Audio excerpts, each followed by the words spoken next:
sidang di ni apa Yayak Alai itu tadi dinilai so bak ramah lah kalau jam kat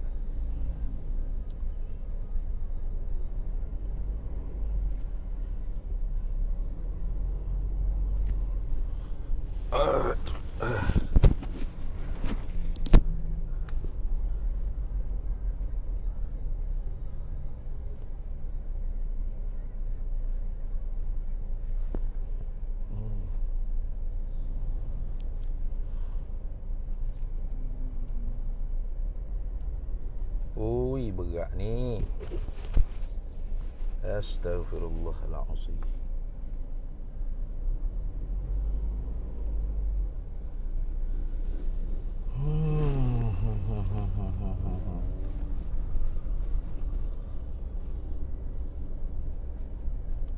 Allah Rabbi la ilaha.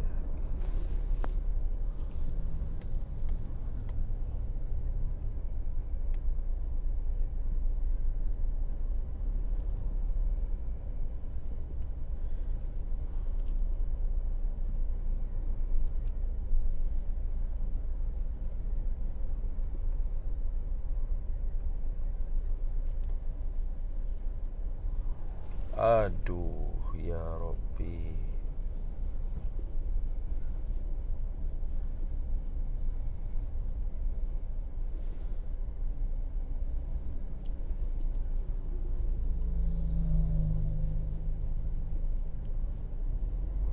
Assalamualaikum warahmatullahi wabarakatuh. Salam petang Jumaat. InsyaAllah hati-hati ni. InsyaAllah.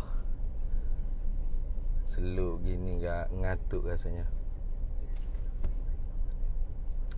Salam petang Jumaat kepada sahabat-sahabat semua yang menonton live saya dalam perjalanan ke Melaka ni untuk kuliah maghrib bulanan. Sangkut jam, baru lepas sikit daripada Selangor, baru masuk ke Negeri Sembilan. Rasa mengantuk, saya buat live sikit lah. Rasa mengantuk teruk dengan kepadatan jadual hari ni. Rasa penat apa penat, mengantuk lagi campur. Arba'in An-Nawawiyah, hadis 40. Hadis 40 Imam Nawawi rahimahullahu ta'ala. InsyaAllah malam ni kalau diizin oleh Allah Ta'ala lah, sampai masuk hadis yang ke 25 saya. Rasa dah hadis yang ke 25 baru. Saya mula muzakarah Arba'in Nawawiyah kerana diminta oleh pihak masjidnya dari tahun 2014. Dia betul lah 2014. Cuti PKP setahun kedua tahun gitu. Sekarang ni sambung lagi. Jadi baru hadis yang ke-25.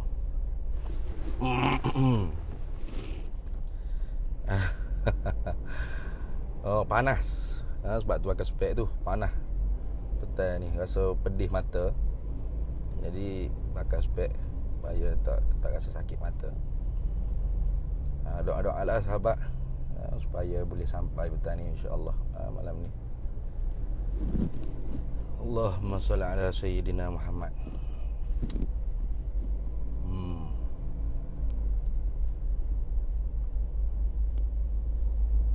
Tengok, la ilaha illallah. Tak bergerak. Ini bukan kerana jam orang balik raya ni, kerana ada aksiden katanya dalam radio tadi, dinilai. Jadi sampai ke elit ni pun jam juga. Padahal saya turun dah awal dah. Pukul apa kita turun dia? Kopak dia. Kopak itu tu. Sebelum asar gitu. Ni pun serembam tak sampai lagi ni. Allahu Rabbi, minta sahabat-sahabat semua doa lah supaya sempat sampai untuk kuliah maghrib insya-Allah.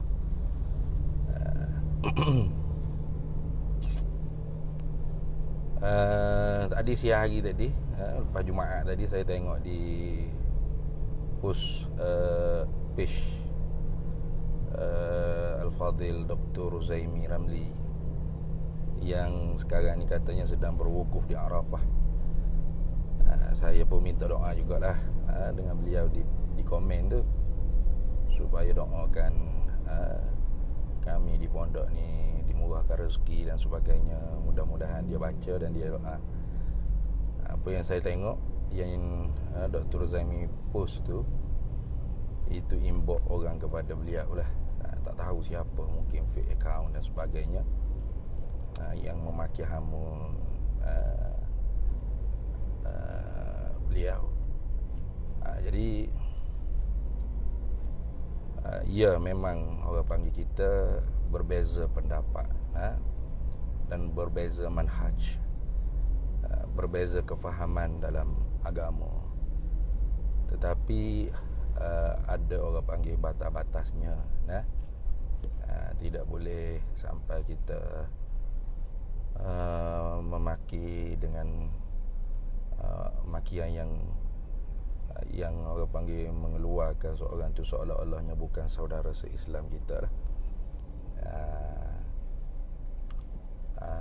Kalau sebab Nabi SAW sabda, al-mu'minun laisa bit-ta'an walal la'an walal fahsh walal bazi. Orang mukmin tu bukan orang yang suka mentahmah, dan bukan orang yang suka melaknat, dan bukan juga orang yang suka mengeluarkan perkataan-perkataan yang keji. Jadi walaupun kita berbeza pendapat, kita tidak sependapat, itu sudah jadi lumrah, fitrah. Allah Ta'ala jadikan kepelbagaian. Manusia saja tu pelbagai bangsa, pelbagai suku, pelbagai kaum, pelbagai fikiran, pelbagai. Allah Ta'ala sendiri menjadikan manusia ni kepelbagaiannya. Plural namanya. Tidak Allah Ta'ala jadikan satu. Tetapi walaupun kita tidak sama pendapat, berbeza pendapat, setakat orang panggil gelar Wahabi itu biasalah, karena gelaran Wahabi itu sudah menjadi masyhur sekarang. Sehingga apa sahaja yang menyalahi dengan orang yang dia ta'assub terus dicap sebagai Wahabi. Orang yang menggelarkan Wahabi pun kadang-kadang tak tahu Wahabi itu apa. Ini bala juga. Tapi kalau sampai melaknat, tidak mengharap kau, dia kata apa, melaknat, mewajibkan seorang tu ahli neraka dan sebagainya, ini sudah jauh daripada batas-batas normal adab seorang muslim. Kerana Allah Ta'ala firman dalam Quran, innamal mu'minuna ikhwatun, hanya sanya orang yang beriman itu ialah bersaudara. Fa aslihu baina akhawaikum, maka hendaklah kamu mendamaikan di antara dua saudara kamu yang saling bertelingkah, yang berkelahi.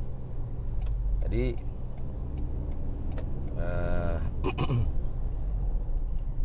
walaupun kita bermanhaj ataupun bermazhab dengan al-Asy'ariyah, Maturidiyah, Syafi'iyah, Junaid Baghdadiyah, Ini makna kita mengikut alim ulama. Dan satu kelompok lagi mendakwa bahawasanya mereka terus kepada Al-Quran dan hadis Nabi SAW. Dulu terus direct kepada Quran dan hadis, tapi sekarang tu slogan-slogan dia sudah agak berubah lah sikit. Yang ni mereka pun mengambil ulama juga, tetapi seolah-olah mereka pandai mentarjih. Ini pendapat yang lebih rajih, ini pendapat yang marjuh. Itu terpulang lah. Tetapi batas sebagai seorang Islam mesti kena ada. Itu tidak boleh kita mendoa laknat dan sebagainya kepada saudara se-Islam kita, walaupun dia berbeza dengan pandangan kita atau berbeza dengan fahaman kita. Kalau nak di screenshot, orang panggil mesej-mesej Facebook account yang fake account yang melaknat, mengeji, saya kira saya pun banyak juga dalam Facebook saya ni. Bukan setakat mengeji, melaknat, ugut bunuh pun ada, halal darah pun ada. Kenapa? Kerana bagi segelintir golongan yang mendakwa mereka itu kononnya ittiba' sunnah, salafi, mereka ni menganggap bahawasanya orang yang mengikut mutakallimin al-Asy'ariyah wal Maturidiyah,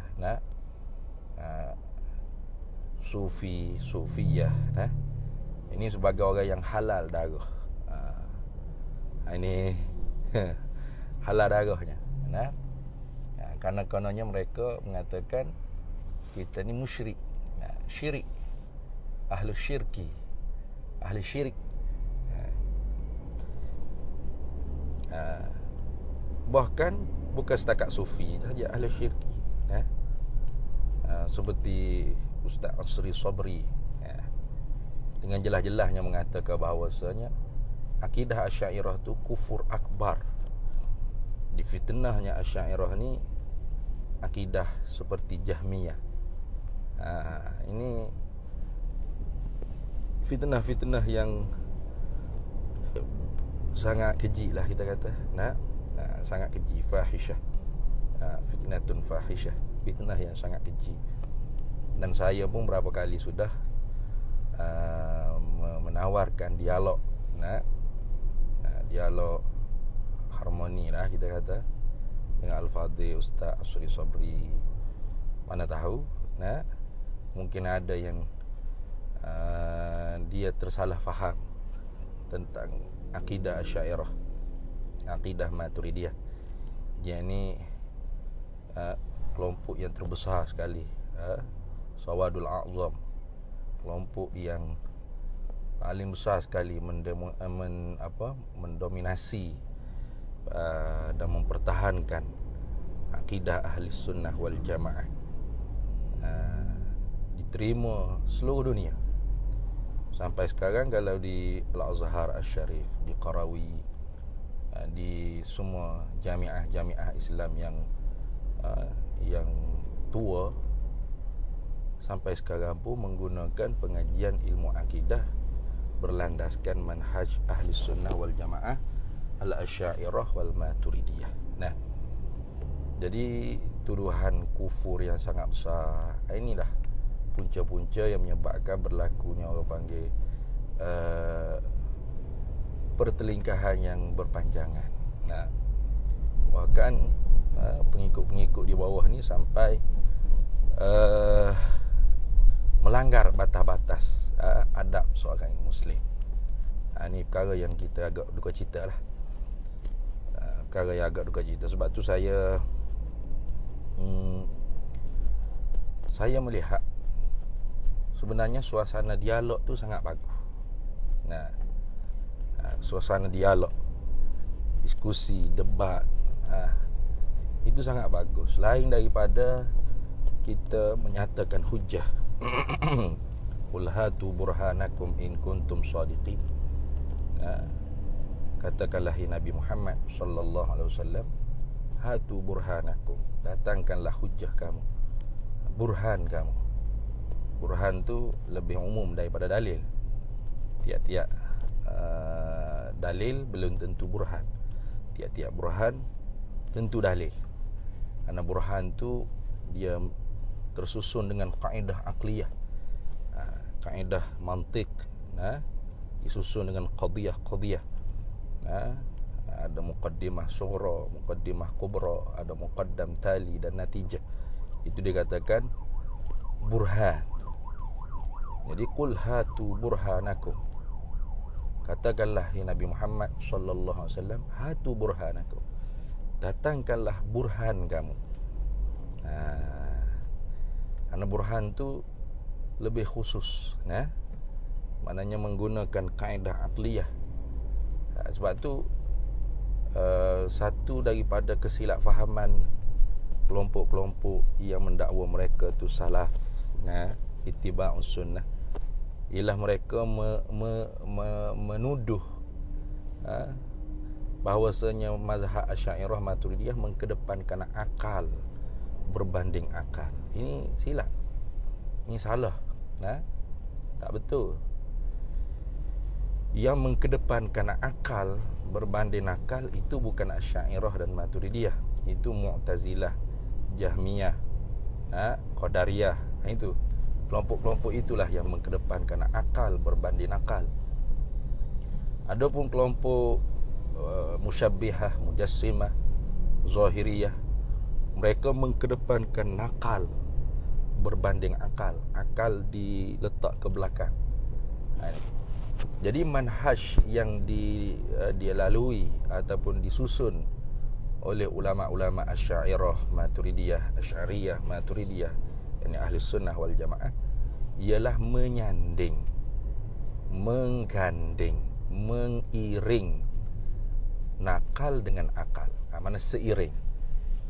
Saya kerap selalu dengar ustaz-ustaz yang dikatakan salafi wahabi ni, mereka kata Asy'ariyah kedepankan akal, mutakallimin kedepankan akal, mereka taksub dengan akal. Tidak, mereka tidak taksub dengan akal, tetapi mereka menggunakan nikmat akal yang diberi oleh Allah Ta'ala dengan jalan yang benar. Itu maksud afala taqilun, afala tatafakkarun.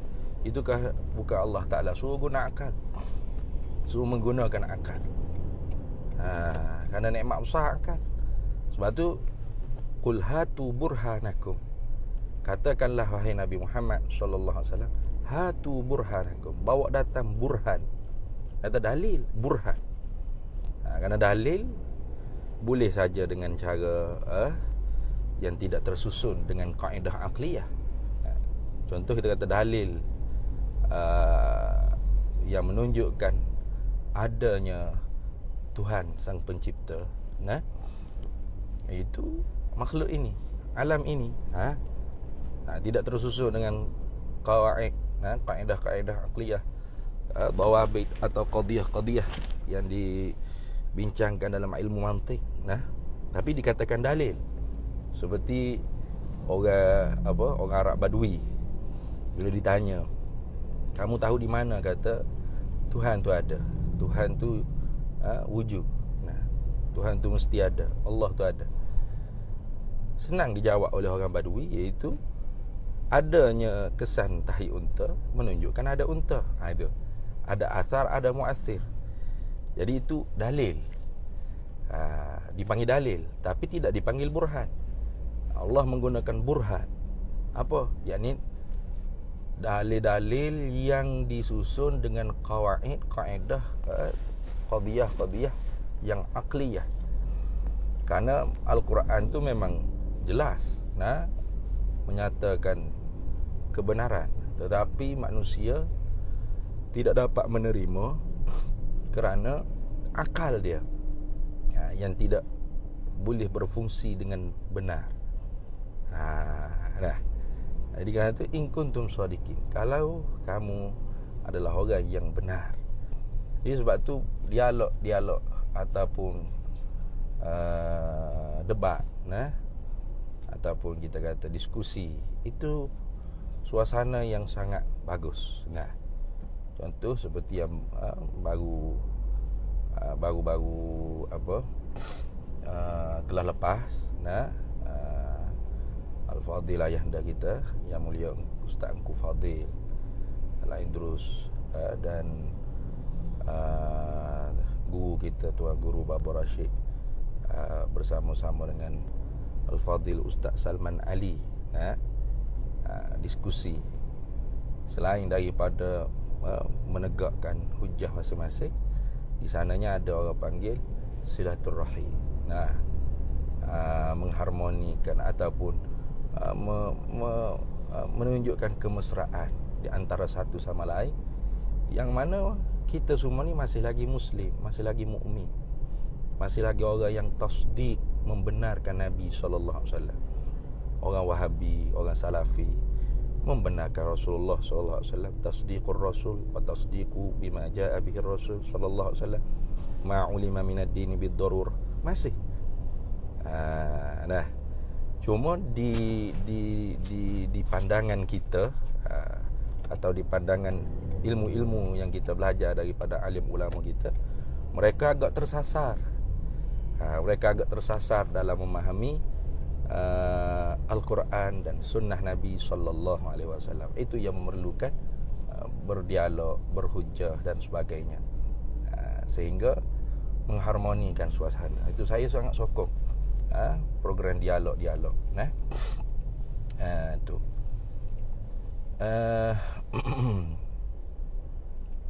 Dan contoh yang terbaru, baru-baru ni Nahdlatul Ulama Malaysia bersama dengan pertubuhan Pondok Nusantara Isyraq ke apa, Isyraqi ke apa, iaitu Al-Fadhil Ustaz Iqbal Zain, buat satu seminar tentang ilmu martabat 7. Yang mana ilmu ni kontroversi.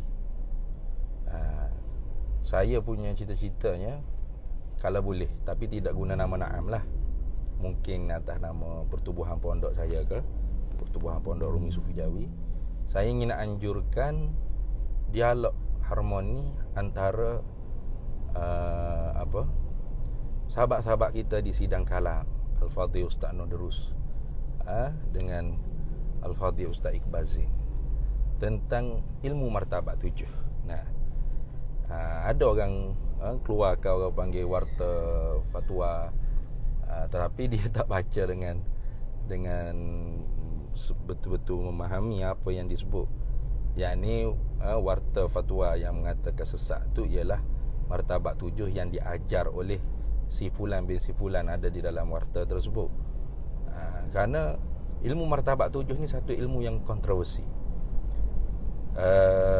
Ada sebahagian ulama kita yang menerimanya, salah satu daripada kaedah untuk mengenal Allah, dan ada ulama kita juga yang menentang. Dan saya baca kedua-dua kitab, sama ada yang pro atau yang kontra. Yang pro dan yang kontra. Contoh kitab, ada saya pernah post di Facebook, kitab yang dikarang oleh Syekh Ahmad Khatib Minangkabawi, kalau tak silap, Syekh Ahmad Khatib Minangkabawi, iaitu khatib, imam atau khatib mazhab Syafi'i di Masjidil Haram pada zaman dulu. Dan ramai ulim ulama kita, termasuk Kiai Muhammad Hashim Asy'ari, termasuk juga Tok Kenali, yang sanadnya bersambung dengan Syekh Ahmad Khatib Minangkabawi. Beliau mengarang satu kitab, Syamsul Lama'ah, kalau tak silap nama dia, Syamsul Lama'ah fi raddi ahli sab'ah, pada menolak ahli kelompok, ahli itu mana puak, ahli sab'ah, makna ahli martabat 7. Dan saya baca kitab tu, dan dia i'tiraf satu persatu. Kemudian kita juga baca kitab-kitab alim ulama kita yang menerima martabat 7 tu salah satu kaedah seperti kaedah sifat 20, itu hanya kaedah untuk mengenal Allah. Martabat 7 itu pun dijadikan sebagai kaedah untuk mengenal Allah. Contoh seperti Tuan Guru Haji Daud Bukit Abah, Pondok Bukit Abah. Beliau memasukkan maratibul wujud, martabat kewujudan. Itu martabat 7 tu dalam kitab Risalatul Tasawuf dia. Gitu juga dengan Tuan Guru Haji Ghazali. Pondok Tunjung ada buku kitab yang dia karang mengenal Allah, mengenal diri dan mengenal Allah. Tuan Guru Haji Ghazali ni anak murid kepada Tu'u Ayah Zik, Ayah Pa Pondok Pasir Tumbuh. Dan beliau memasukkan ilmu martabat 7 tu di dalam kitab tersebut. Kali itu yang dah baru dah, lapis baru. Yang lapis lama lagi seperti Syekhul Islam Kedah, Syekh Wan Sulaiman bin Wan Siddiq Al-Qadahi. Beliau bahkan mengarang satu kitab tentang martabat 7 dan wahdatul wujud. Jadi sebenarnya perkara begini dia jadi orang panggil ada pro dan kontra. Yang seeloknya kita duduk satu meja dan kita berdialog. Di manakah orang panggil perbezaan, salah faham ataupun hak-hak titik persamaan, yang boleh saling bersetuju. Sebab saya melihat ulama yang menentang ilmu martabat 7 ni dijadikan satu silibus ilmu untuk mengenal Allah, mereka bimbang takut ada kelompok-kelompok yang cuba menjual beli, atau kita kata cuba untuk memperalatkan ilmu tersebut dengan menyebarkan kefahaman-kefahaman yang sesat, bahkan kufur. Itu terlalu banyak. Seperti yang diwartakan haram dan sesat tu. Itu ilmu martabat 7 yang diajar oleh si fulan bin si fulan tu. Maka kerana itu saya lihat di atas Saddul Bab, atas Saddul Zara'i, ulama seumpama Syekh Ahmad Khatib Minangkabawi Asy-Syafi'i, beliau menolak dengan keras. Tidak dibenarkan untuk ngaji. Itu bukan ilmu di sisi beliau. Dan ulama-ulama seperti itu. Tapi kalau kita tengok dalam kitab beliau Syamsul Lami'ah ke fi Raddi Ahli Sab'ah tadi, beliau mengakui Syekh Ibnu Arabi mengakui, sebut yang sama juga Syekh Nuruddin Ar-Raniri mengakui kealiman ataupun kewalian Syekh Ibnu Arabi dan sebagainya.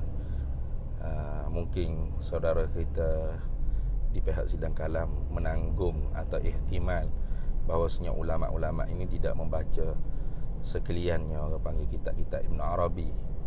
Mungkin bila mungkin tidak membaca, mungkin juga beliau telah membaca dan ada kefahamannya yang mungkin kita tidak faham. Maka sebab tu dalam isu tu saya suka berada di tengah-tengah. Ini kita tidak terlalu cepat untuk menerima dan menolak. Kerana apa-apa sahaja kita akan dipertanggungjawab oleh Allah Ta'ala akhirat kelak. Wala taqfu ma laysa laka bihi ilm innas sam'a wal basara wal fuada kullu ulaika kana anhu mas'ula. Jangan kamu ikut atau kamu buat perkara yang kamu tidak mengetahui tentang perkara tersebut. Kerana sesungguhnya pendengaran, penglihatan dan akal fikiran kamu akan disoal, mas'ul, akan dipertanggungjawab. Jadi sebab tu kalau saya suka berada di tengah-tengah dan mengambil sikap ulama yang berada di tengah-tengah. Khairul umuri awsatuha, sebaik-baik pekerjaan itu yang di tengah-tengah. Tidak orang panggil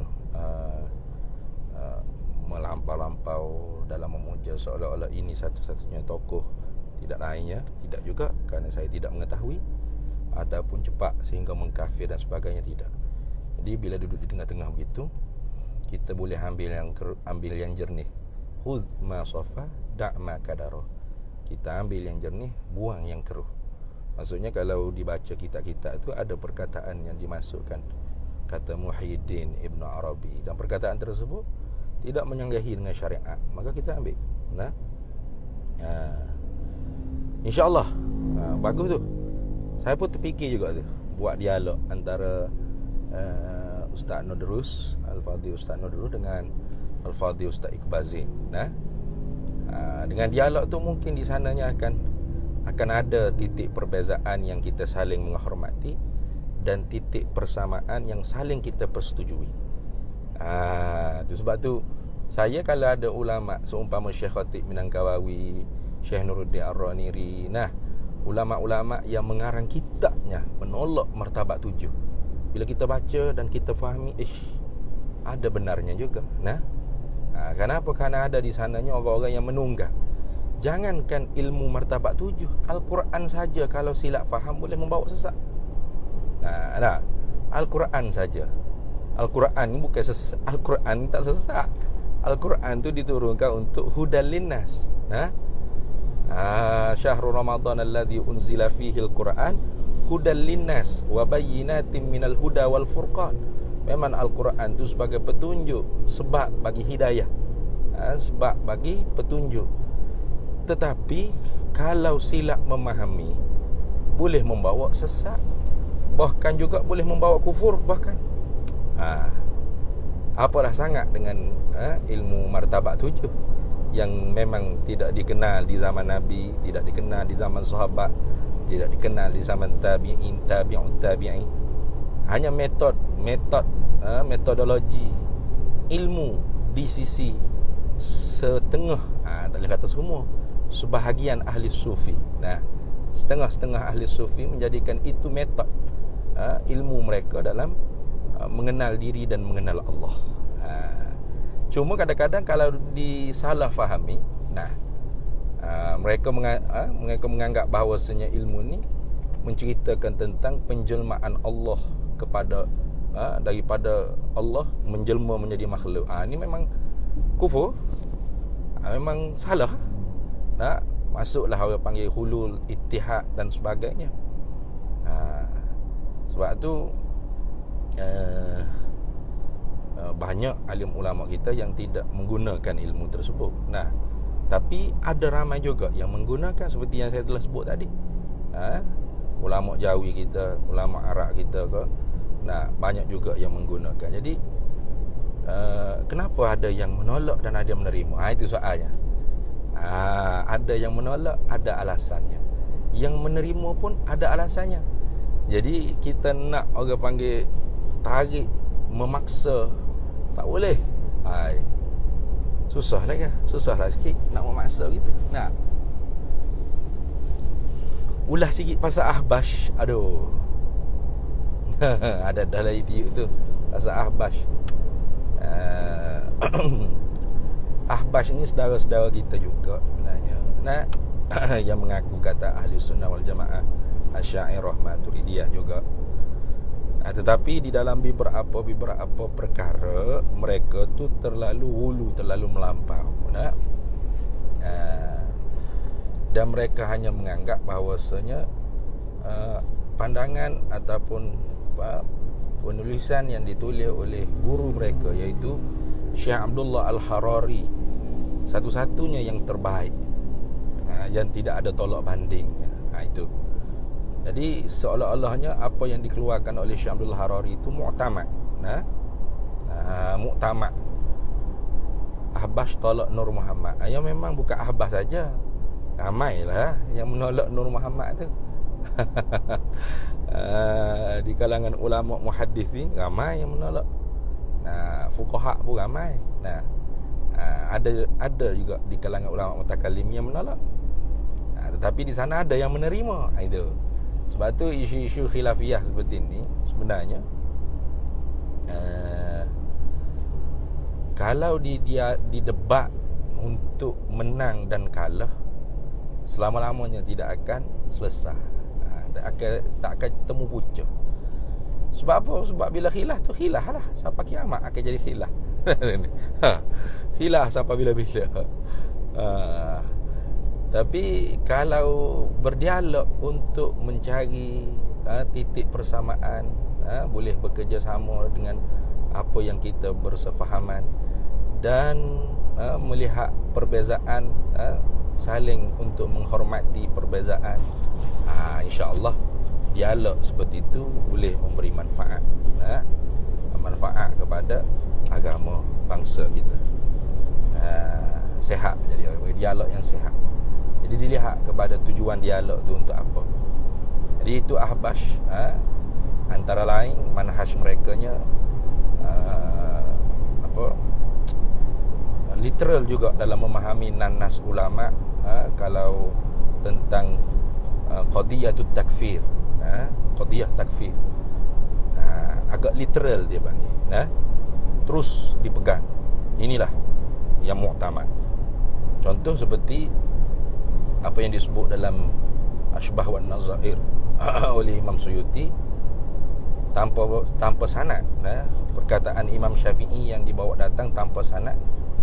Katanya Imam Syafi'i berkata, Al-Mujassim kafirun, Al-Mujassimu kafirun. Bermula orang Mujassim, orang yang menjisimkan Allah tu kafir. Jadi di sini kita lihat kelompok Ahbash, mereka berpegang semua orang yang menjisimkan Allah tu kafir. Sama ada tajsim soreh atau ghairus soreh. Tajsim yang secara jelas-jelas, terang-terangan maknanya, atau tidak secara terang-terangan. Bagaimana secara terang-terangan? Seperti kelompok yang mengatakan Allah mempunyai tangan dengan makna anggota tubuh badan seperti tangan anggota tubuh badan kita. Itu orang panggil tajsim soreh, dia panggil. Menjisimkan Allah Ta'ala secara terang-terangan. Ada tajsim ghairus soreh, mana mereka yang mengatakan atau mengiktikadkan Allah mempunyai anggota tangan, yadun dengan makna anggota tubuh badan, anggota tangan, tetapi tidak seperti tangan kita, tidak seperti anggota tangan kita. Ini tajsim ghairus soreh. Di sisi Ahbash ini kafir semua, tak kira. Tapi sebenarnya bukan di sisi Ahbash juga kalau kita bicara. Ada satu qaul dalam mazhab Hanabilah memang mengkafirkan. Man qala Allahu jismun laisa kasairil ajsam fahuwa kafirun. Apa dia yang mengiktikadkan Allah tu berjisim tidak seperti segala jisim makhluk pun sudah kafir. Padahal fatwa Hanabilah ni kerana saddul bab, sadduz zara'i, menutup pintu daripada para pengikut Hanabilah terjerumus dalam akidah tajsim, yang dibawa oleh beberapa ulama-ulama yang fiqhnya bermazhab Hambali, tetapi pada akidahnya musyabbihah, mujassimah. Lalu digunakan fatwa ni sebagai satu pendapat yang paling muktamad, sehingga kalau orang yang tidak mahu mengkafirkan mujassimah ghairus soreh itu dihukumkan kafir oleh Ahbash. Ni bermasalah ni. Orang panggil satunya takfir, itu tak ada masalah lah. Semuanya ada takfir tu, semua firqah, semua manhaj, semua firaq ada orang panggil pentakfiran dia tu. Selain daripada tu tasarra' fit takfir, segera gopoh-gapoh dalam mengkafir, itu sikap Ahbash. Kemudian ilzamut takfir, mewajibkan orang lain tu untuk mengkafir.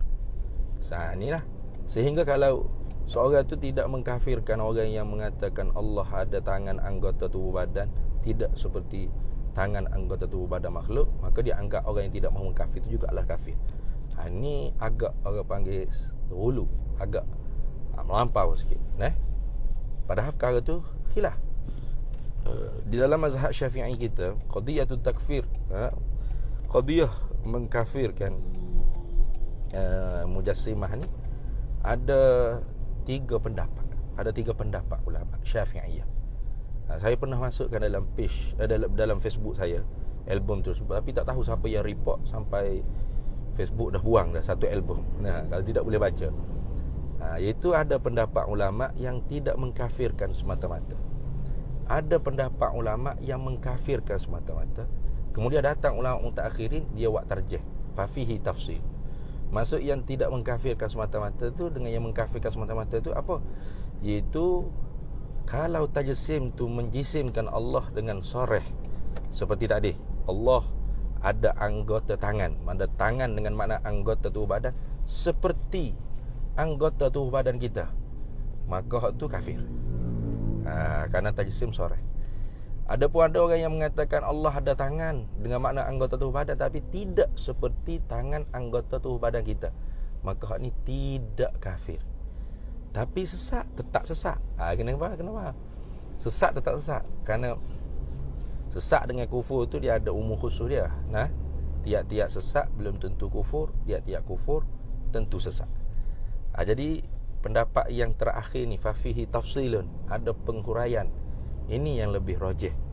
Ini tidak orang panggil sikap kita gopoh, tasarruk fi takfir, dalam mengkafir. Dan ingat, dalam isu kafir mengkafir ni bukan tugas ulama akidah, ulama mutakallimin, ulama usuluddin, bukan. Ini adalah tugas ataupun kerja qadhi, kerja mufti. Sebab tu dibahas di dalam kitab fiqh, bukan kitab usuluddin. Kitab usuluddin bicara tentang ilahiyat, ketuhanan atau rububiyat, risalah, kenabian, risalah atau nabawiyat, nubuwat, sama'iyat, khabariyat, ghaibiyat. Itu tiga yang dibahas di dalam ilmu usuluddin, ilmu kalam atau ilmu tauhid, ilmu akidah, ilmu ma'rifatu ammah. Jadi agak orang panggil kelompok Ahbas ni agak orang panggil sedikit ekstrim lah. Sebenarnya kita boleh bersama juga kalau jujur. Kalau jujur lah, maksudnya jujur tu maksudnya saling menghormati. Saya berpegang dengan pendapat yang mengatakan sesat saja tidak kufur. Kalau kelompok Abah kata okey, tak apa, tak ada masalah, ada ulama, qaul ulama yang kami hormat, kita boleh bersama kalau gitu. Tapi masalahnya tidak. Ini yang menjadi masalahnya, jadi payah. Bila kita berpendapat dengan, kita mengikut pendapat ulama yang tidak mengkafir, dia kata entah pun kafir ke, sudah. Itu jadi berkelahi tu, dibalah tu jadi. Itu. Baik. Syekh Nuruddin Al-Banjari memuji tak ada masalah. Memuji biasa. Memuji kelebihan dia. Setiap manusia tu ada kelebihan dan ada kekurangan. Dipuji kelebihan, kekurangannya tetap ada. Yang paling sempurna tidak adalah Nabi kita Muhammad sallallahu alaihi wasallam jua. Tidak ada boleh orang yang nak mentakdir dan nak menjahkan Nabi SAW. Kalau ada orang nak takdir Nabi, itu alamatnya khawarij. Ni macam zaman Nabi dulu lah. Khawarij dia kata, "I'dil ya Muhammad, fa innaka lam ta'dil." Berlaku adil ya Nabi Muhammad, mu tidak adil. Sudah, ittaqillah ya Muhammad. Itu khawarij itu. Nabi paling bertakwa pada Allah, Nabi paling sempurna, Nabi insanul kamil, manusia yang sempurna. Sedang ni. Okey. Jadi puji tak ada masalah, tapi tetaplah orang panggil dia tidak maksum. Pasti ada kekurangannya, ada orang panggil kelemahannya. Jadi kita tidak perlu orang panggil nak apa, Syekh Nuruddin, memanglah Syekh Nuruddin kita hormat, guru kita yang mulia, tetapi kita pun ada kitab-kitab Syekh Abdullah Harari, dan kita pun menghadapi dengan murid-murid Syekh Abdullah Al-Harari yang digelar dengan Ahbash tadi tu. Dan bagaimana sikap dia dengan kita, bagaimana sikap mereka dengan pendapat-pendapat alim ulama yang kita berpegang. Kita pun boleh nilai sendiri. Takkan kita nak taklid juga benda gitu. Biarlah Syekh Nuruddin dengan pendapat Syekh Nuruddin. Kita baca, kita nilai, kita mengaji, kita kaji, kita hadap sendiri, kita punya pengalaman. Itu yang membuahkan orang panggil pendapat kita. Itu. Jadi ala kulli halnya Ahbash ada kebaikannya dan ada kelemahannya, begitulah. Saya sebenarnya tak ada masalah sebenarnya dengan Ahbash, dengan anak murid Syamullah Harari. Cuma ada tak berlaku jujur, kita kata sailang ke, ni jadi kita jadi nak marah ni. Tak baiklah lagu tu. Kita jaga tu. Orang tanya macam mana, bagus, ahli sunnah kita juga tu. Tapi boleh ke dia, tak. Ni Piyu Faiz ni atau Ustaz Faiz ni bukan ahli sunnah original. Penat gitu. Maknanya tidak jujur lah. Ini yang jadi berbalah, berkelahi ni. Itu yang tidak baik. Maknanya individu-individu. Jadi ala kuliah dengan Ahbash ke, dengan Salafi Wahabi ke, dengan siapa sahaja ke, selagi mana dia masih mukmin, muslim, maka ada batas-batasnya sebagai adab kita seorang muslim. Cuma kalau yang jenis macam mengaku ustaz tapi bukan ustaz, itu tak boleh lah. Kita kena kerah. Tu sebab pelik ni, akhir-akhir zaman ni pelik sungguh. Tak pernah mondok, tak pernah madrasah, tak pernah ngaji, tiba-tiba jadi ustaz. Ni penat sikit ni. Tiba-tiba jadi ustaz. Tiba-tiba syarah kalimah syahadah la ilaha illallah. Salah. Syarah kalimah la ilaha illallah tu tak betul.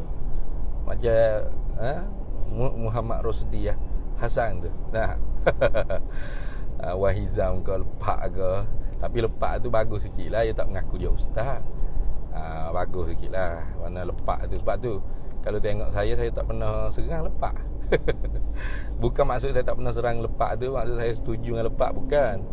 Sebab lepak ni tak pernah mengaku dia tok guru, dia ustaz. Jadi siapa yang ikut tu teruk benar lah. Itu teruk benar lah. Biar ke dia lah nak macam mana. Ada lah tu mana-mana yang akan mentahzir, memberi peringatan dan sebagainya. Tapi kalau jenis Wan Hizam, sudah. Ini mengaku ustaz ni. Baca Quran salah. Syarah hukum hakam salah. Bab fiqh salah. Basic fardu ain salah. Bab tauhid pun salah. Tahu-tahu mengajar hakikat marifat. Sudah. Ni penat sikit ni. Macam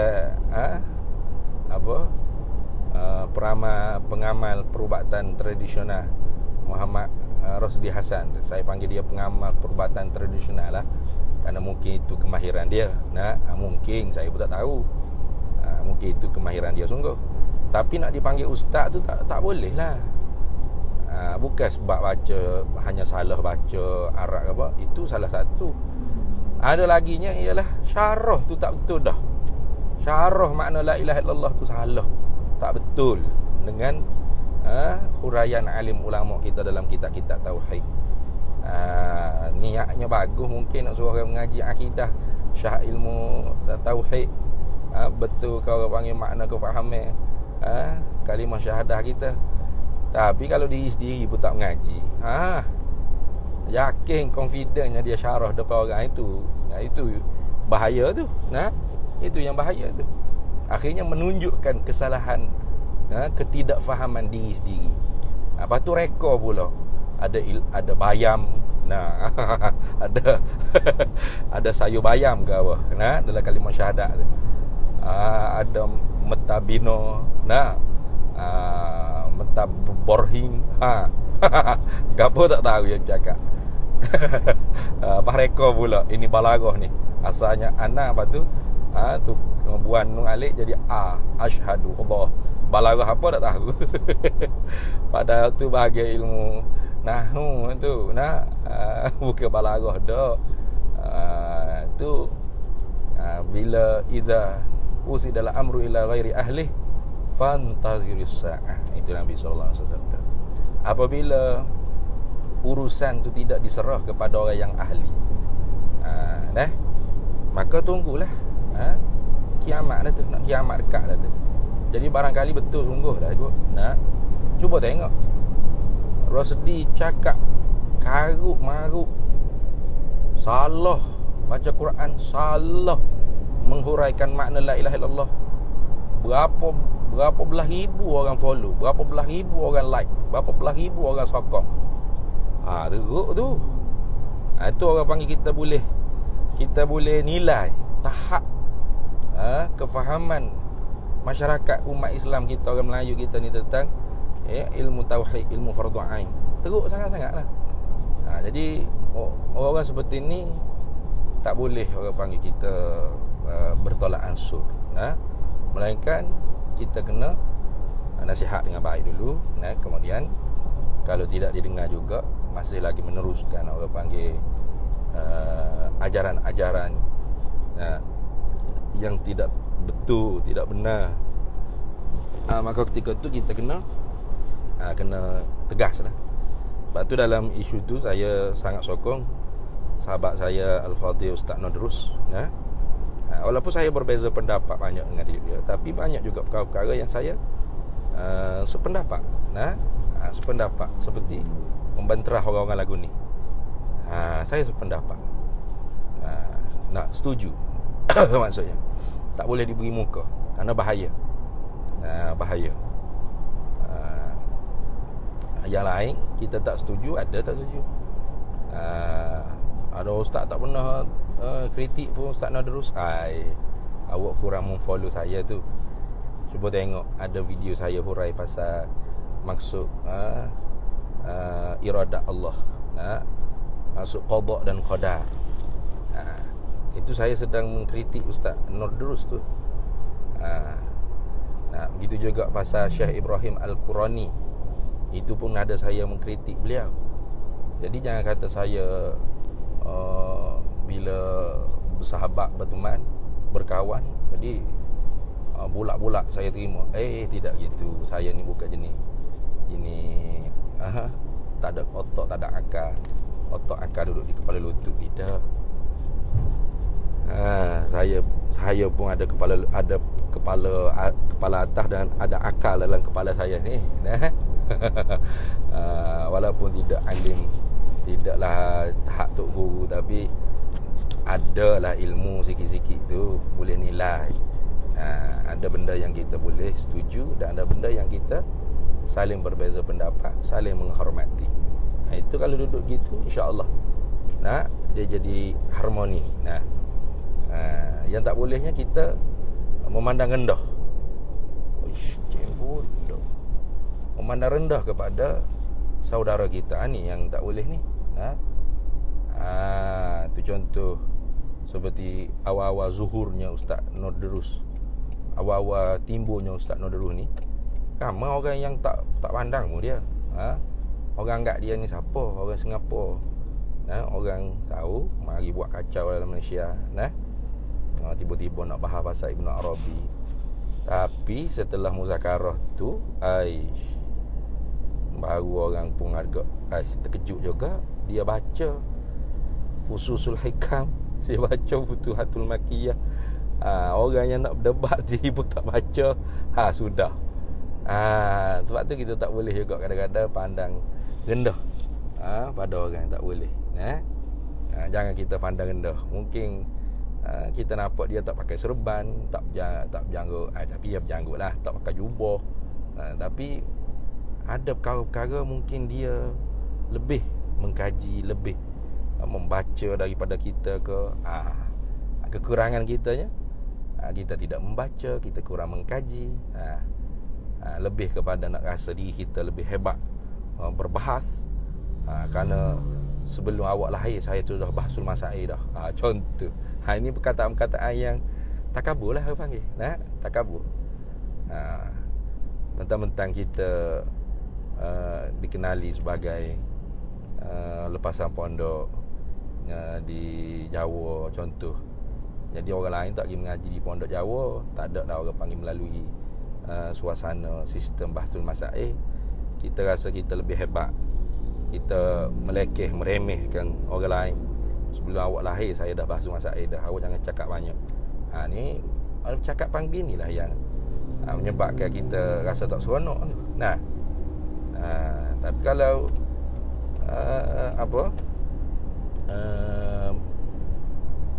tawadhu, merendahkan diri, tidak memandang hina pada orang lain, maka insya-Allah, walaupun berbeza pendapat, tidak sependapat, tapi di sananya masih ada orang panggil rasa hormat, menghormati.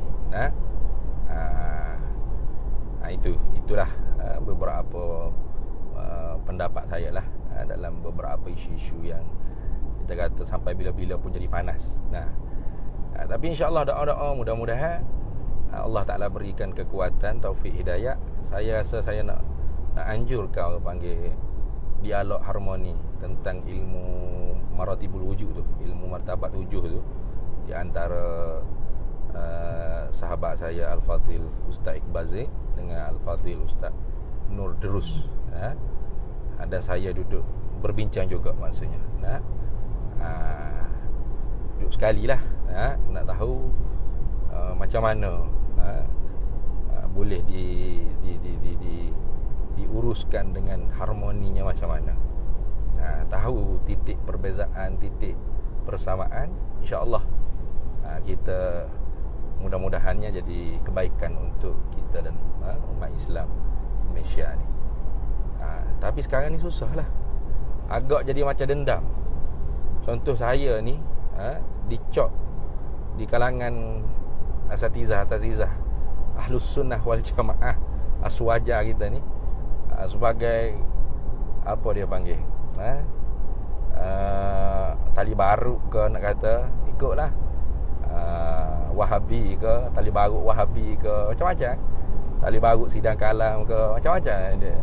Sampai lah tak tegur siapa dah sekarang, tak tegur siapa, tak mesra.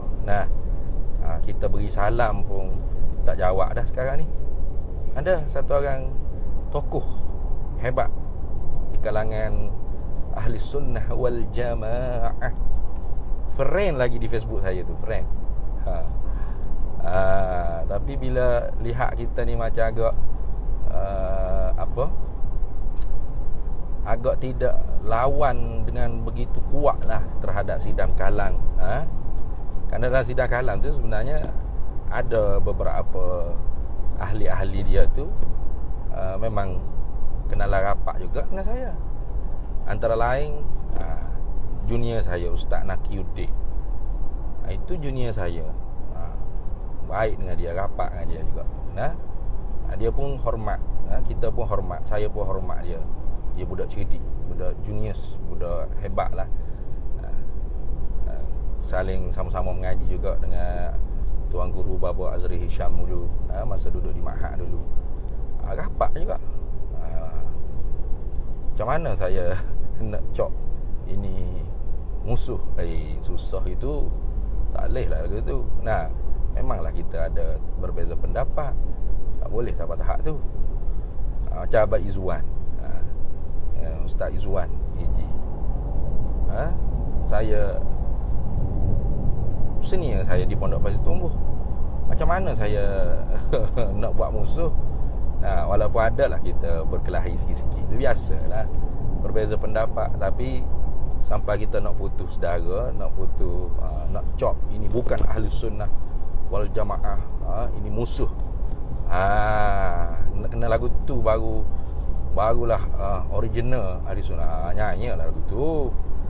Jadi saya tu di pulau ke, macam-macam di pulau, walaupun tidaklah di pulau dengan secara rasmi tapi seperti di pulau.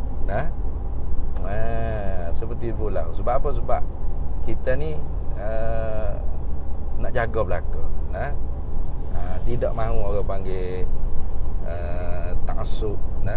Kita nak tengok ilmiah, bina dalam mizan neraca ilmu.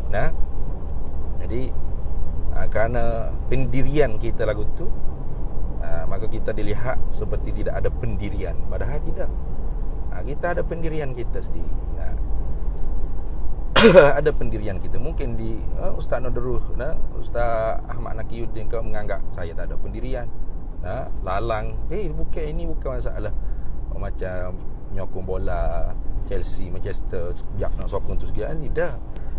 Kita pun nilai juga hak mana hak agak tak melampau, yang mana yang sederhana, yang mana yang sesuai, yang mana yang kena sesuai dengan hujah, dengan dalil, yang mana yang khilaf, yang tak perlu kita sampai nak bertegang urat. Itulah orang panggil perkara-perkara yang sama-samalah kita fikir, mudah-mudahan ada kebaikan untuk umat Islam di Malaysia kita ni khususnya.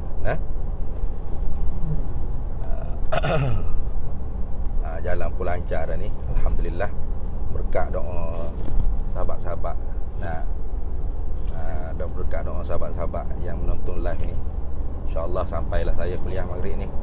Saya bimbang takut jam teruk, siapa tak bergerak sampai ke Melaka ya. Sudah kuliah terus balik Kuala Lumpur balik.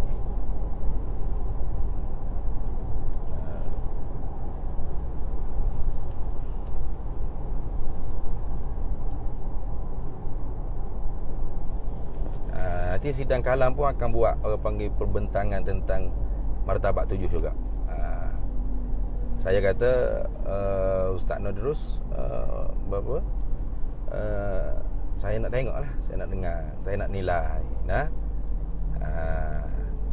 Itu Naam dengan Pertubuhan Al-Ishraq, Akademik Turas ke apa itu, anjurkan seminar martabat 7. Saya dengar, saya nilai, alhamdulillah. Maksudnya ada orang panggil perkara-perkara yang perlu diluruskan, kesilapfahaman daripada setengah-setengah orang yang cok ilmu ni sesat terus, tak boleh digunakan. Memang bukan Asy'ariyah dah. Itu betul. Ada saya terbaca status Ustaz Tashrul kata silap. Itu senior Pondok Sumber juga. Ia satu batch dengan Ustaz Izwan. Dia kata jangan dakwa kata martabat 7 ni Asy'ariyah. Betul tu. Memang martabat 7 tu metod ilmu bukan daripada ulama Asy'ariyah, bukan daripada ulama Maturidiyah. Itu daripada sebahagian ulama Sufiyah yang dipelopor oleh kalau kita katakan pucanya Syekh Ibn Arabi lah. Tapi Ibn Arabi tu bukan 7. Dia ada berbeza lah maratibul wujud tu. Kalau Syekh Abdul Karim Al-Jili tu sampai 40 maratibul wujud. Dan ada ulama-ulama Arab. Saya ada satu kitab tu, At-Tilmisani kalau tak silap, ulama yang alim dalam akidah Asy'ariyah, dan dia juga menerima metod maratibul wujud tu. Dia masuk dalam kitab dia. Ada majmuk perhimpunan rasail. Saya ada tu dan saya baca. Jadi itulah, kadang-kadangnya ada benda-benda yang mungkin ulama tu faham, tapi kerana kebimbangan dia, takut orang salah guna, maka dia saddul bab, dia saddul zara'i. Tak boleh tutup itu, jangan mengaji ilmu ni. Ada juga begitu. Tok Guru Haji Muhammad Zuhdi ada tentang wahdatul wujud, maratibul wujud. Ada juga kitab dia yang dia karang kalau tak silap, yang dia terjemah. Dia terjemah kitab Syekh Abdul Ghani An-Nablusi kalau tak silap. Syekh Abdul Ghani An-Nablusi. Itulah sahabat-sahabat semua, yang tidak jadi khilafnya di kalangan Ahli Sunnah Jamaah ialah metod pengajian ilmu sifat 20. Itu jadi khilaf kita dengan Wahabi ya. Wahabi metod ilmu sifat 20 boleh tak apa? Ya tak sah. Sebab apa? Sebab bagi dia tak ada zaman Nabi sallallahu alaihi wasallam. Kalau tak ada zaman Nabi begitu, metod pengajian ilmu tauhid 3 pun tak ada. Bagi-bagi tauhid uluhiyah, tauhid rububiyah, tauhid asma' wa sifat. Tapi itu metod, itu cara pengajian. Sebab tu dulu saya agak berbeza dengan Dr. Zamihan lah ketika mana berforum tu. Dr. Zamihan tu dia tolak terus tauhid 3 metod ni Wahabi terus. Bagi sayanya metod tu tidak ada masalah, selagi mana tidak mencanggahi usul-usul akidah, usulul aqaid, usul teras pegangan di dalam Ahli Sunnah wal Jamaah, bahkan dalam Islam itu sendiri.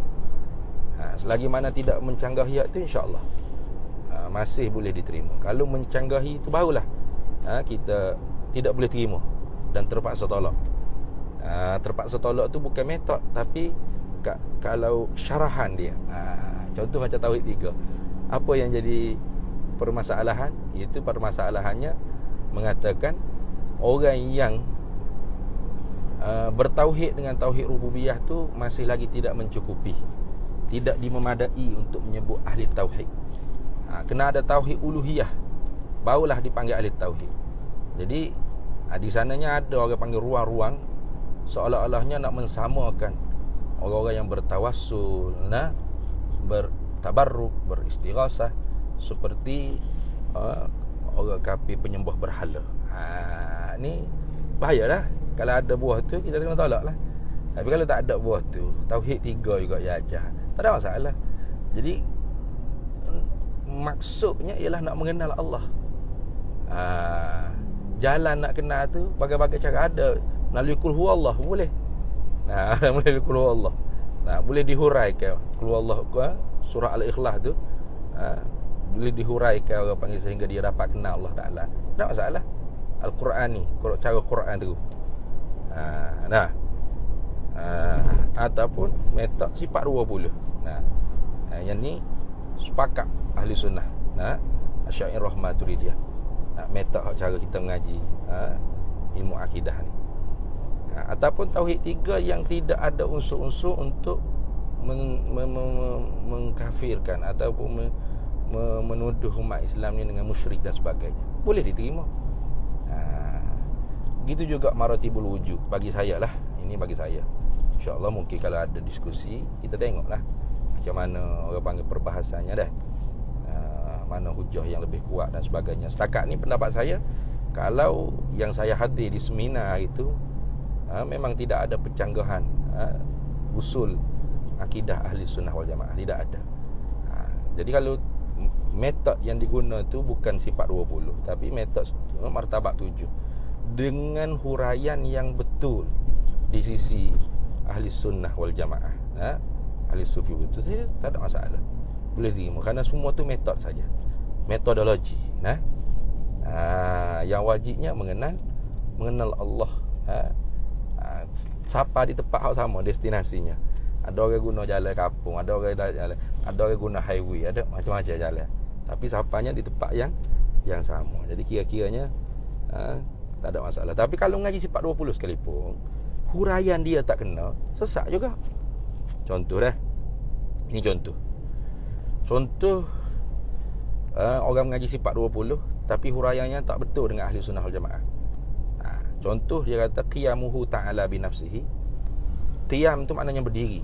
Qiyamuhu makna berdirinya Allah Ta'ala binafsihi dengan sendiri. Lalu yang difahaminya Allah Ta'ala daripada duduk bangun berdiri tanpa sebarang pertolongan. Dia bangun sendiri.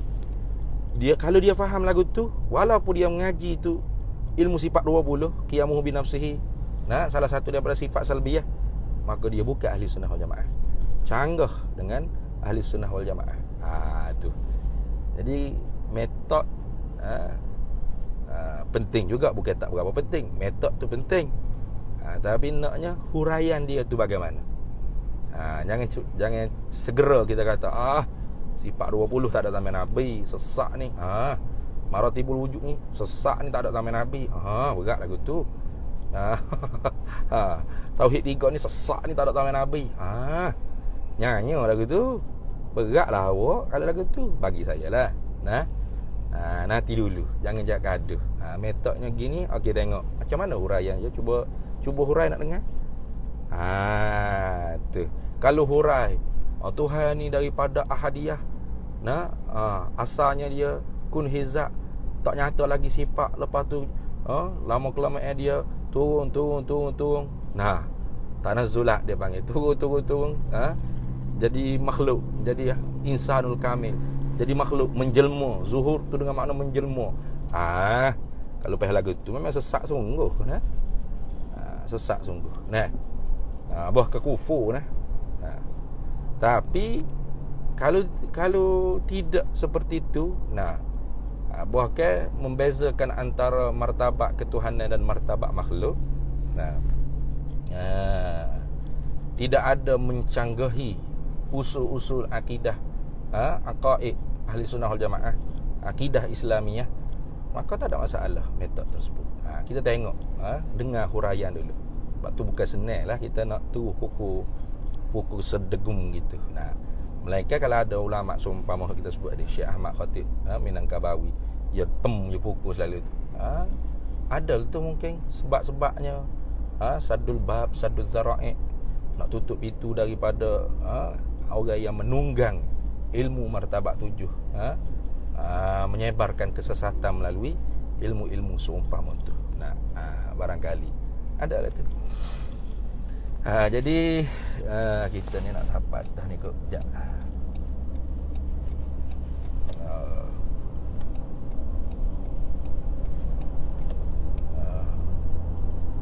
Mungkin nak sahabat dah ni. Alhamdulillah, mudah-mudahan perkongsian kita pada petang ni dapat manfaat, dan manfaat besarnya saya tak mengatur. Manfaat besarnya saya tak mengatur. Tadi jam jalan tu nak mengatur dah. Boleh manfaat, dan ada persoalan apa-apa, kritikan dan sebagainya, boleh tulis di komen tu.